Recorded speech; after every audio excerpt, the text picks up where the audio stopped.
we are going to study about, or we are going to discuss about depression.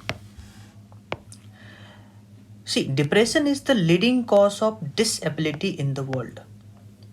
If we talk about United States, so close to 10% of adults struggle with depression. But because it's a mental illness, it can be a lot harder to understand than, say, high cholesterol.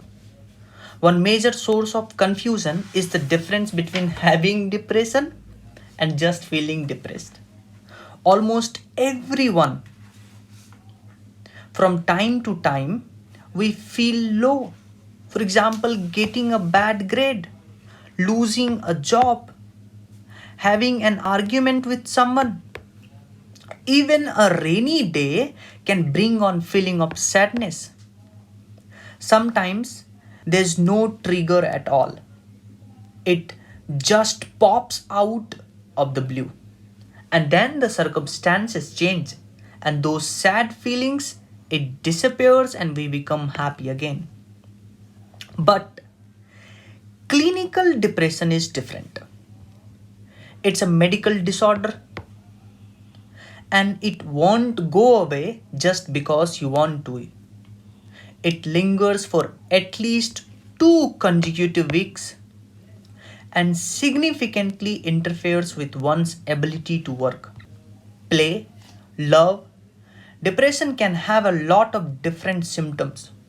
For example, a low mood, loss of interest in things you'd normally enjoy,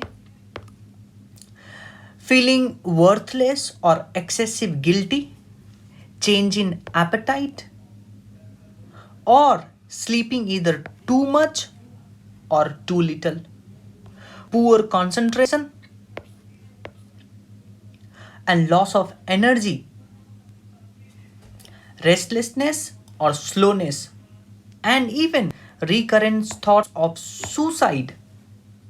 So, if you have at least 5 of those symptoms, then according to American Psychiatric Association or according to psychiatric guidelines, you qualify for a diagnosis of depression. And it's not just behavioral symptoms. Depression has physical manifestation inside the brain. First of all, there are changes that can be seen with the naked eye. If you take the X-ray vision, then these X-ray vision will show you smaller frontal lobe and smaller hippocampal volume.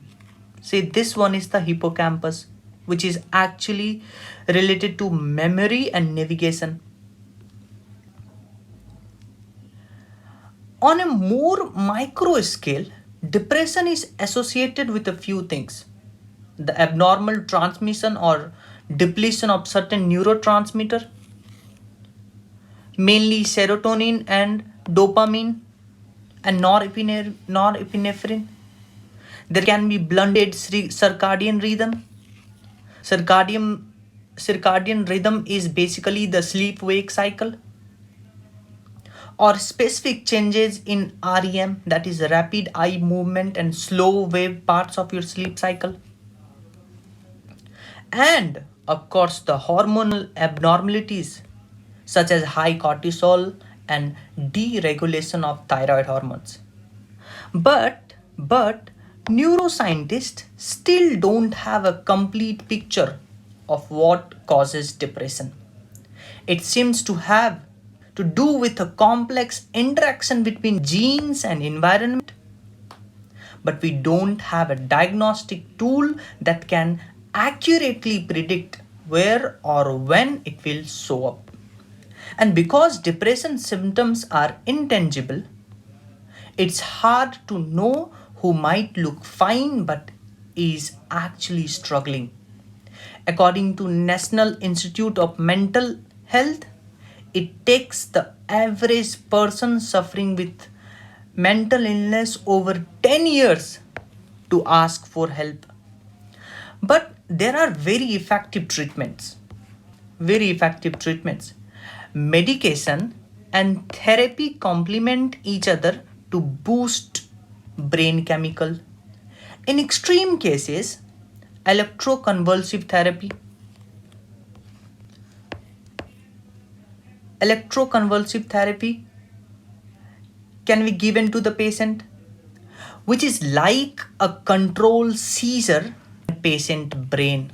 Controlled seizure in a patient brain is also very helpful. Other promising treatment like transcranial magnetic stimulation are being investigated too. So if you know someone struggling with depression, encourage them gently to seek out some of these options. You might even offer to help with a specific task like looking up therapist in your area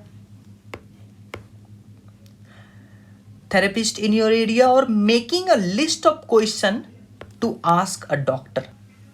To someone with depression, these first steps can be insurmountable. If they feel guilty or ashamed, point out that depression is a medical condition just like asthma and diabetes. It's not a weakness or a personality trait, and they shouldn't be expect themselves to just get over it. Anyone then they could will themselves to get over a broken arm if you haven't experienced depression yourself. Avoid comparing it to times you have fell down. Comparing what they are experiencing to normal, temporary feelings of sadness can make them feel guilty for struggling. Even just talking about depression openly can help. For example, research shows that asking someone about suicidal thoughts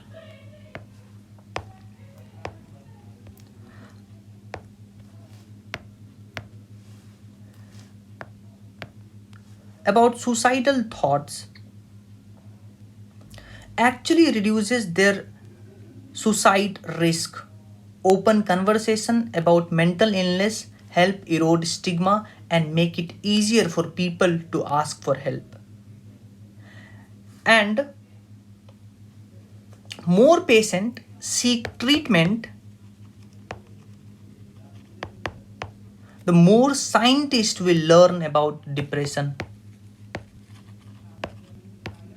and the better the treatment will get.